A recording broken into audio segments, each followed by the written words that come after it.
Hi, my name is Cassandra Messer with the Missouri Department of Conservation, and I'm here today to talk to you guys about prescribed burning for Missouri land managers, how to complete the burn, why you would be completing a burn, and what maybe your objectives would be, what time you'd want to do this burn, and what are the benefits to your property by doing so. First, I'd like to talk about fire history in Missouri. Not many know that fire is actually a big part of natural ecological processes, including in Missouri. For thousands of years, lightning strikes would happen in the grasslands and then the Great Plains and create a fire, as well as Native Americans would start fires on their grasslands to encourage bison herds to move along. And the bison herds would really enjoy that new supple vegetation that was burned previously. And the reason why grasslands are determined by fire is because there's difference in growing points of vegetation. So with grasses, their growing points are a lot deeper. Historically, our native vegetation, their roots tap down to 6 to 10 feet, and that's where their growing points are going to be. For woody vegetation, which is lacking in grasslands or should be lacking in grasslands, that growing point is actually very close to the soil line. And so that is why those woody vegetation species would be deterred from being in the grasslands, and this would encourage bison herds to roam the plains. Um, this is a post-European settlement that changed. The European settlers brought over their agricultural practices, and they put fences up and homes and had livestock, to a completely different lifestyle than our Native Americans who originally were living here had in their spots. And so, because of this, they stopped fire altogether on the landscape. And not only that, but they also changed the landscape as far as they wanted as much agricultural space as possible. So they would start deforesting. They would actually use fire to help deforest areas so that they could get in and log those areas. The history then became an acknowledgement of what natural resources were degrading because of this practice, and that halted in the use of fire altogether in Missouri. And that created a species composition change where our native grasslands, Great Plains areas started to become more have different successions of woody vegetation, and therefore not the best for the wildlife. And then in the 1970s, the prescribed fire experimental use began, and now we are still kind of working through this prescribed fire and teaching folks, this is why we're here today, why prescribed fire is beneficial and how it can be done properly and in the best ways possible for you and for the land, wildlife. I'd like to talk about fire as a tool for the landowner or land manager, how you can use fire in different scenarios to benefit your land and wildlife as well.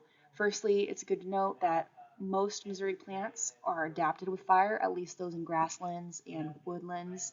Some bottomland forests and others aren't adapted for that, and that's just due to their difference in bark.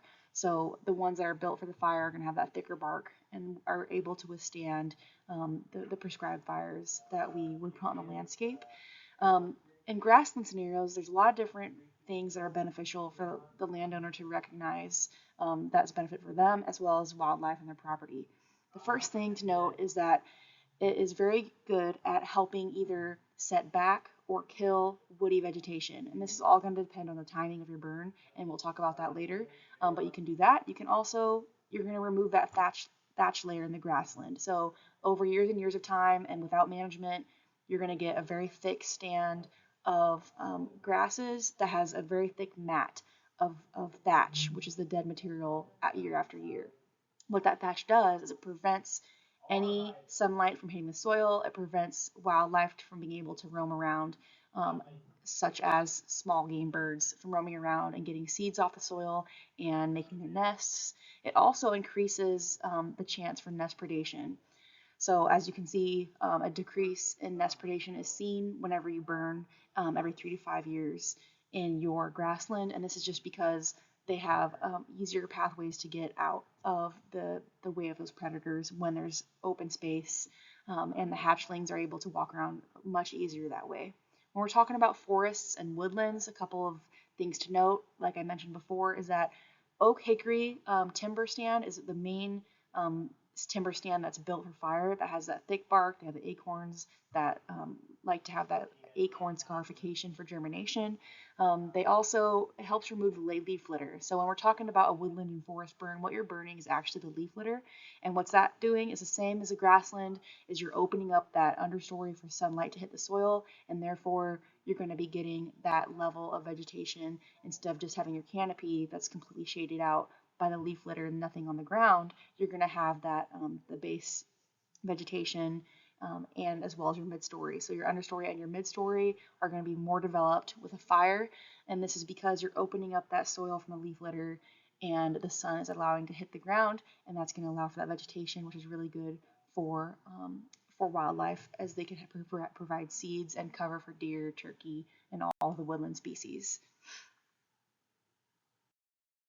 When we're talking about burning timelines for management objectives, there's things to consider, but the main thing to consider is the growing pattern of the vegetation that you're trying to either stimulate or control.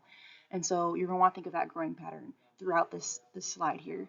So when we're talking about native warm season grasses, if we want to stimulate forbs, the time that we're going to want to burn is right before new growth starts. And this is going to be between January and March, typically, and that stimulation is going to help the forbs grow and stimulate and increase seeding rates. When we're talking about cool season grasses and thickening the stands of cool season grasses, which a lot of producers, livestock producers or hay production people will use, you're going to burn when the cool season grass is less than 2 inches of new growth. And so that's going to be between February and March typically. And that is really going to thicken the stand of cool season grass. For thickening the stand of warm season grasses, you're also going to want 1 to 2 inches of new growth, and that's going to be typically around the April timeframe. And that's going to thicken, it's going to encourage the warm season grasses in old fields, as well as set back woody vegetation in old fields. And now you know that I mentioned set back woody vegetation. We're not going to kill the woody vegetation, but we're at least going to get it to a point, depending on your land management techniques, and how much time you have. Maybe you don't have time to take care of that field that year. Well, at least set back those woodies so that they're not as productive as they would have been if you did not burn. So that's what we'd be doing with that April time frame. For setting back cool season grasses, which is what a lot of native encouraging folks will use in their properties, is going to be 4 to 6 inches of new growth. So really, you're going to want that cool season grass to be pretty much fully developed, and you're really going to want to just knock it back right when it's getting to that point of production. So 4 to 6 inches of new growth between April and May typically, and that's going to encourage your forbs, encourage more diversity, set back your woody vegetation, and reduce your cool season grass stand. To set back native warm season grasses, which we do need to use a lot with pollinator plantings and wildlife plantings to help with forb growth. You're going to want to have extensive top growth. So that is where all the nutrients are up in the top of the plant, and you're going to burn that nutrients right off, and it's not going to be able to store that nutrients for the winter, and that's going to cause that stand to set back. So this is going to be between June and November, so it's going to be a summer burn, so it's going to be a hot burn. It's going to stimulate that forb growth. It's going to kill the trees and shrubs that are not dormant, and it's going to reduce your native warm season grass stand. So like I said, it's going to actually kill a lot of those smaller trees. It's not going to kill the bigger ones, but it will kill the smaller ones as well as the shrubs. And when we're talking about forests and woodlands, you're going to want to be burning in the dormant season. So that's going to be between January and April. That's really the only time that you're going to be able to burn that. And with that time frame, what you're burning is a leaf litter on the ground. And with that leaf litter being gone, you're going to stimulate forb growth, that understory to come back in, which, as I spoke about before, is really great for wildlife. I wanted to just show you one of your resources that you can easily attain. This one is from NRCS, and this shows you just what I talked about, but this is something that you can print and keep on your fridge whenever we have workshops in person. I always print this out and have people take it home. But this is just a reminder of when is the best time to be burning, for what your reasoning would be. So now we're going to talk about fire line construction. We're actually going to talk about getting into this prescribed burn. We already talked about why it's beneficial, when you should be doing this kind of thing, depending on your situation and your objectives. So one thing you want to consider, and most of your time spent on a prescribed burn is going to be the prep work. The day of the burn should be really simple and easy to do. The real work is before the burn happens, and that is in big part due to fire line construction, and this is how we make this a safe prescribed burn. So first, whenever we're looking at your map, or if you're looking at your map, you're going to want to look for existing fire breaks. Now this can be field trails, roads, creeks, grazed pasture along burn units, or adjoining crop fields. As you can see in this photo here, this is at one of our in-person landowner workshops. You can see that that pavement is a existing fire break. And so we're not really worried about that fire getting to that pavement. It's not going to cross that pavement, just like it would have trouble crossing a field trail, just like it wouldn't cross a creek and or grazed pasture with green grass and fescue or adjoining crop fields. So look for those existing fire lines to be able to make your burn line construction the easiest that it can be, and utilize those spaces. One thing to consider with roads, however, is really make sure you have some kind of traffic control in place. Obviously that can be a hazard, so keep that in mind if you're going to be using existing fire breaks on your fire line. We're going to move on to constructed fire breaks. So we talked about existing, and now we're going to talk about where the work begins, which is where you really have to spend your time getting your fire lines ready. This can look a number of different ways. You can have close mowed green lines, and that is going to really prevent that fire from crossing due to that fresh green, typically cool season grass lines. One thing you want to think about with that, though, is there still can be thatch there. So if you see thatch, a lot of thick thatch on your mowed lines, make sure that you blow that out, or take that into account before you start your fire. Disked lines are a really great method. I love to recommend that to landowners if they're comfortable with that.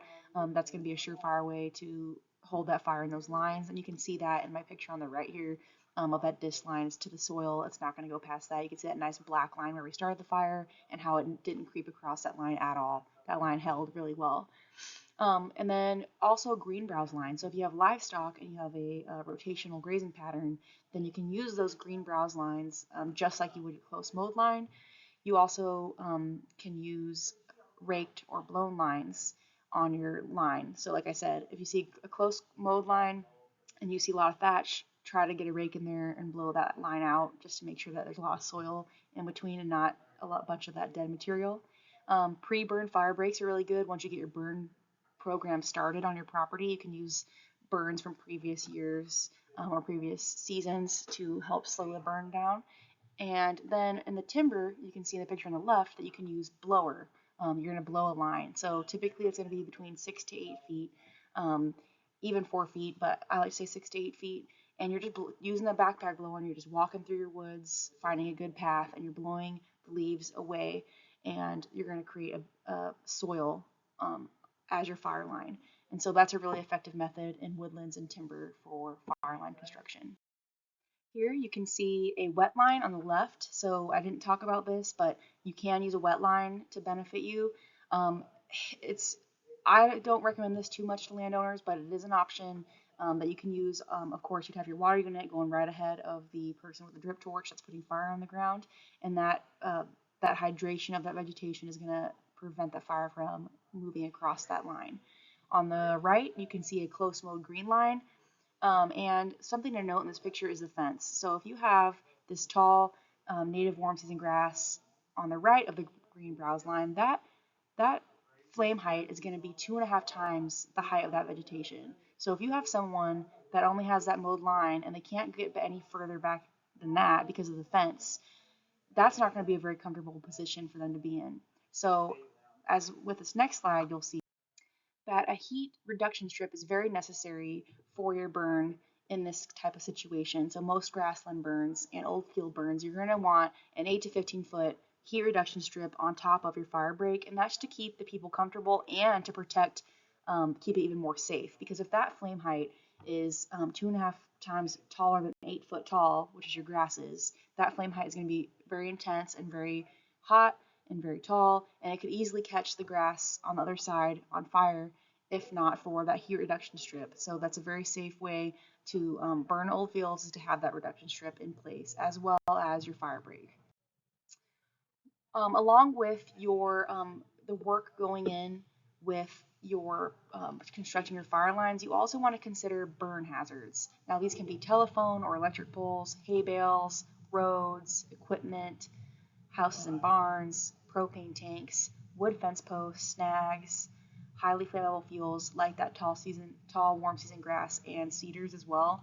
And so whenever we're talking about burn hazards, you just want to mitigate those as much as you can before your burn starts. So if you have some property with a telephone pole over the top of part of your burn, you want to mow down that vegetation below the fire line. You can burn it, but you just don't want that flame height to be getting very tall. So if it's only going to burn 2.5 times the height of the vegetation that's there, mow it down, about, I don't know, 4 inches, even like a foot is better than 8 feet. And that way that flame height's not going to be reaching those telephone poles.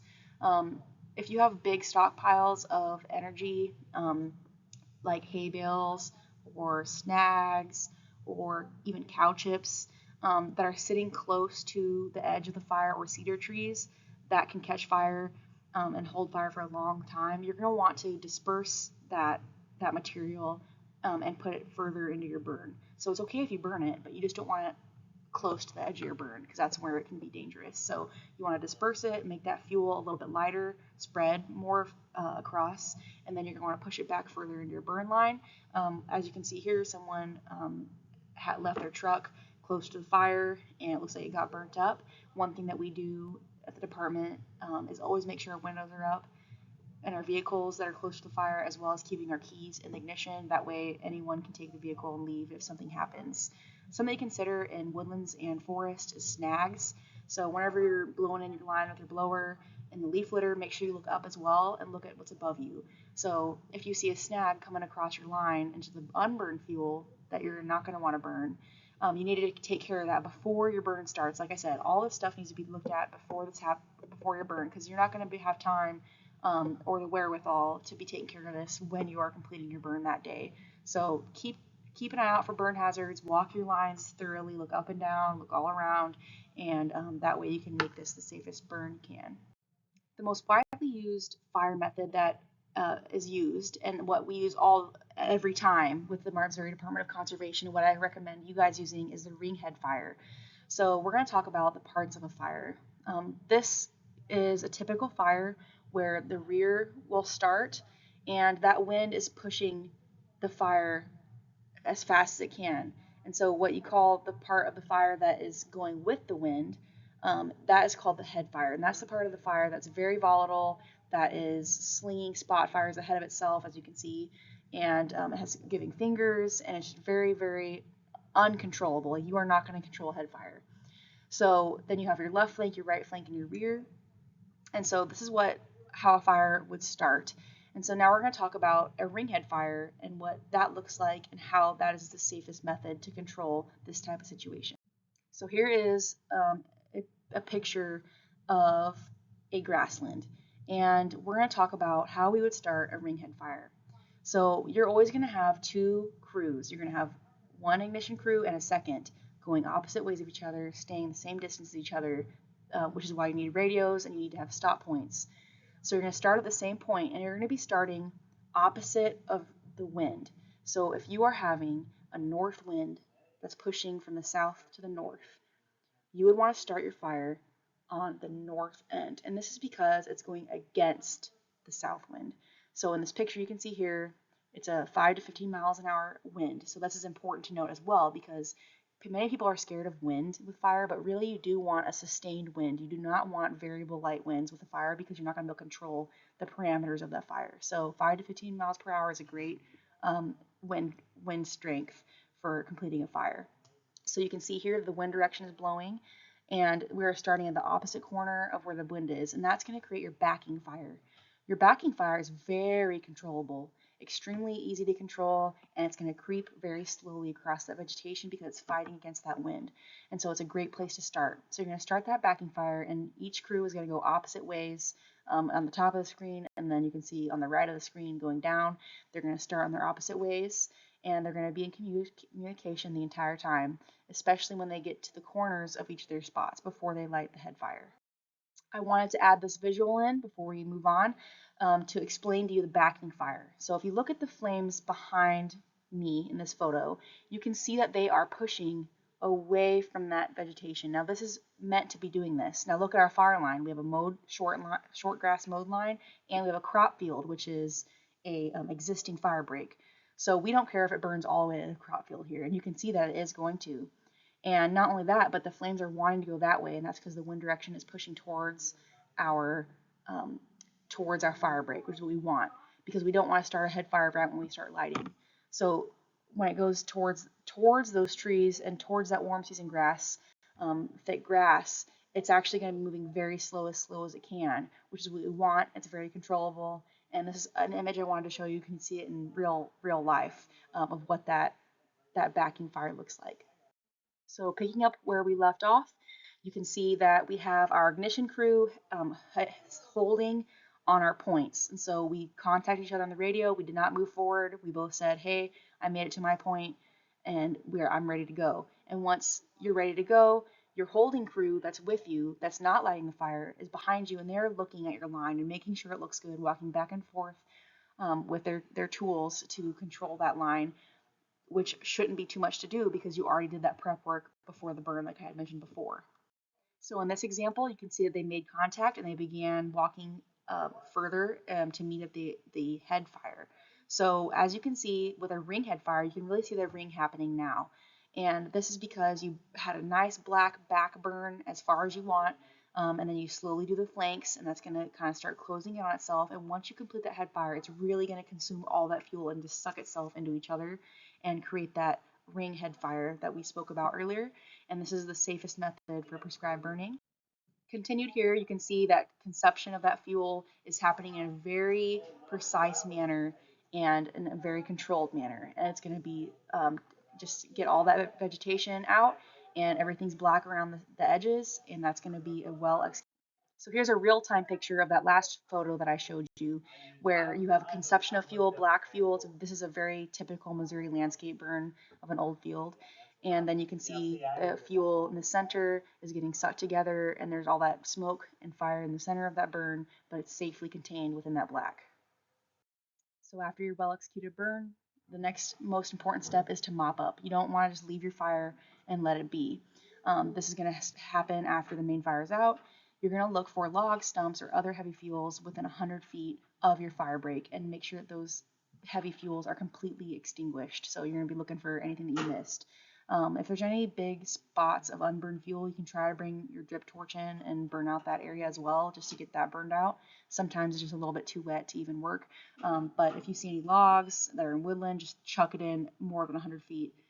It's okay, there's going to be burning stuff in your fire still, but you want to get it far enough interior of the burn to where you're not worried about the unburned fuels catching fire later. You also want to look for cow chips and fence posts. So even that radiant heat can affect fence posts close by, especially wood fence posts. So make sure you check those wood fence posts with your hands, the back of your hands, and see if they're warm. You might want to squirt those down with some water before you leave for the night. And that way that you're not going to be risking that catching on fire and then catching stuff that you do not want to be burned on fire.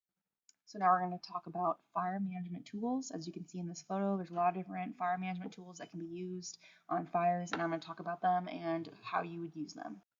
Most commonly and always in my hand on a prescribed burn is a broom rake. Now, broom rakes are different than a regular rake, where it has very tight metal tines and a nice handle on it. This is really good for a lot of different reasons. You can do line building with it, you can do backfiring operations with it, and you can do mop up with it. So it's a multi-use tool, and I recommend everyone have these on their fire line. You can also use swatters, which the name is not what you actually do with this tool. You actually want to smother. What you're doing is you're smothering the fire with it. So you want to just slowly drag it across whatever you're trying to get to go out. So this is really good for slow moving fire. So really slow, those mode lines that I was speaking of earlier, you can use these on those and kind of smother out that fire on those real short grass fires. Some other more tools that we see a lot are backpack pumps.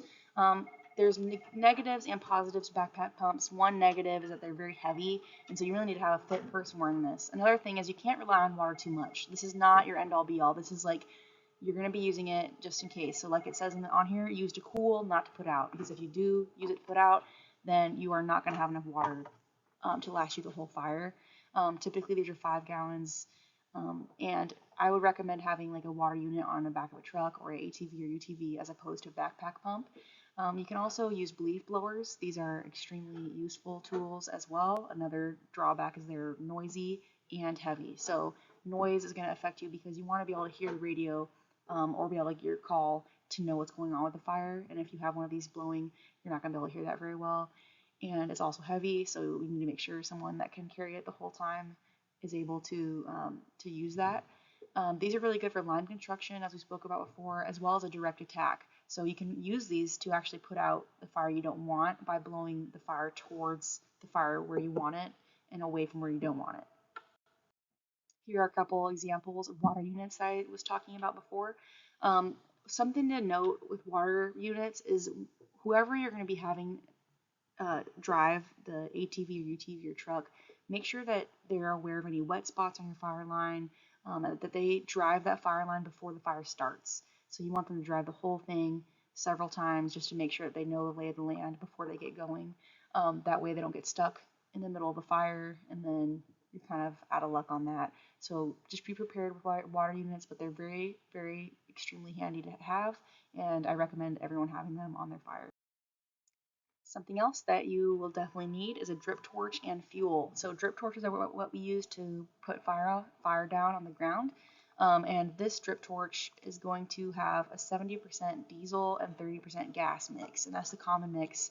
And what you need the diesel because if you only have gas, then it's going to be extremely volatile, and then it's going to be spitting out fire everywhere. It's not going to have a nice stream of fire going across the line, and that's going to make it not safest conditions for prescribed burning. So it's really important to get that gas and diesel mix working correctly. So now we talked about why we'll be burning, the benefits of it, how you can burn, what time to burn, and now I'm going to talk to you about how to get certified to burn. So as a Missouri land manager, you are able to take a Missouri Department of Conservation prescribed burn workshop, and what that gets you is it gets you a little bit of liability, and it gets you a certificate saying that you have completed our course. So how to get to this is you're going to want to go to the Missouri Department of Conservation's website, and you can see above here, you want to go to our event page, our landowner workshops. And you can see here, there's lots of different prescribed burns. Typically, they are going to be happening this time of year in December and January. And so this is how you would sign up for one of those. And if you're not sure, if you still can't figure it out, feel free to reach out to an MDC office or a private land conservationist in your area, and we can help you sign up as well. Along with just taking the course, there's a lot of different ways MDC can assist you with prescribed burning. Once you do take that course, we are able to write your burn plans for you. We're also able to have lend you our equipment. So we have drip torches, we have some water units, we have rakes and flappers, and so we are able to loan that out to you once you take that burn workshop with us. So feel free to reach out, and the equipment varies by location, but typically everyone has about the same stuff they can loan out to you depending on your county. Along with that, we can assist with site visits or just technical advice if you give us a call and you just have a question, and just contact your local private land conservationist for more details. Thank you so much for listening to today's webinar on prescribed burning for land managers. I look forward to taking any questions, and feel free to reach out to me at cassandra.messer@mdc.mo.gov if you have any questions or you want to know more about any of the topics that we talked about today.